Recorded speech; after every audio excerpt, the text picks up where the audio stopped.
गांव के किनारे एक पुराना खंडहर था, जिसे लोग चुड़ैल की हवेली कहते थे। कहते हैं कि वहां रात को अजीब अजीब आवाजें आती थीं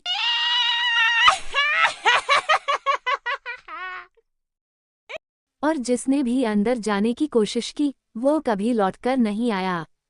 बहुत साल पहले उसी हवेली में रूपा नाम की एक लड़की रहती थी। रूपा साधारण लड़की नहीं थी। दिन में वह एक खूबसूरत युवती की तरह दिखती, लेकिन रात होते ही उसका शरीर आधा चुड़ैल और आधा नागिन का बन जाता था। गांव वालों को इस बात की भनक नहीं थी, लेकिन जब गांव के कुछ लोग रहस्यमय तरीके से गायब होने लगे, तो लोग डरने लगे। धीरे धीरे पता चला कि हवेली में कोई दुष्ट आत्मा या चुड़ैल रहती है, जो लोगों को अपना शिकार बनाती है। एक रात गांव का सबसे बहादुर युवक विजय इस रहस्य से पर्दा उठाने के लिए हवेली में गया।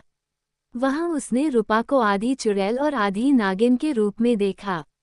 रूपा के पास एक तांत्रिक शक्ति थी, जिससे वह जिसे चाहती उसे अपने वश में कर सकती थी। विजय समझ गया कि यह कोई साधारण चुड़ैल नहीं, बल्कि एक इच्छाधारी नागिन चुड़ैल है जो बदला लेने के लिए जीवित थी।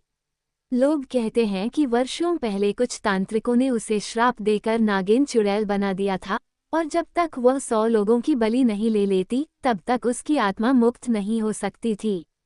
जब विजय ने यह बात गांव वालों को बताई, तो वे सब मिलकर एक सिद्ध तांत्रिक के पास गए। तांत्रिक ने हवेली में जाकर मंत्रों का जाप किया और रूपा की आत्मा को हमेशा के लिए कैद कर दिया। लेकिन आज भी जब अमावस्या की रात आती है, लोग कहते हैं कि हवेली से नागिन जैसी फुफकार और चुड़ैल की हंसी सुनाई देती है।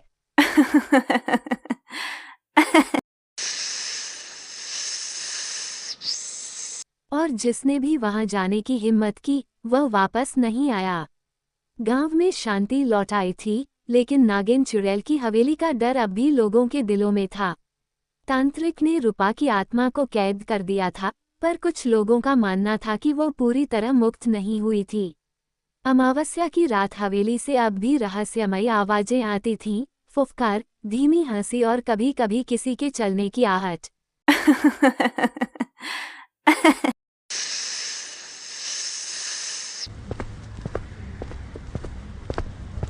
गांव के एक लालची जमींदार रघु सिंह को हवेली में छिपे खजाने की बात पता चली। उसने अपने नौकरों के साथ वहां जाने का फैसला किया। बूढ़े लोगों ने उसे रोका, लेकिन वह हंसते हुए बोला, भूत प्रेत कुछ नहीं होते। अगर वहाँ कोई खजाना है, तो अब से वो मेरा होगा। रघु और उसके नौकर रात के अंधेरे में हवेली में घुसे। जैसे ही उन्होंने अंदर कदम रखा, चुड़ैल की हंसने की आवाज आई और नागिन के फुसफुसने की।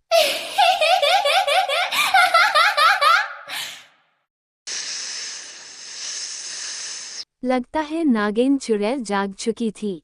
रघु के नौकर डर के मारे भाग खड़े हुए, लेकिन रघु सिंह खजाने की तलाश में आगे बढ़ता रहा।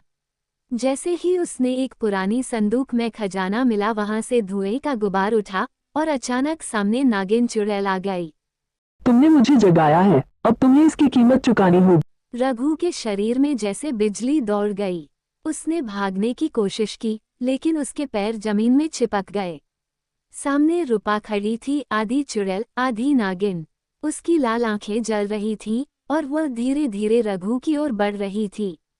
गांव वालों ने हवेली से रघु की चीखें सुनी, लेकिन जब सुबह वे वहां पहुंचे, तो हवेली में सिर्फ खून के निशान थे। रघु का कोई अता पता नहीं था।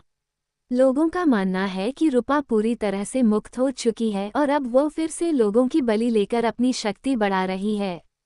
कुछ ने दावा किया कि उन्होंने रात में गांव के पास एक काली परछाई को सरकते हुए देखा, और कभी-कभी सुनसान रास्तों पर नागिन जैसी आवाजें आती हैं।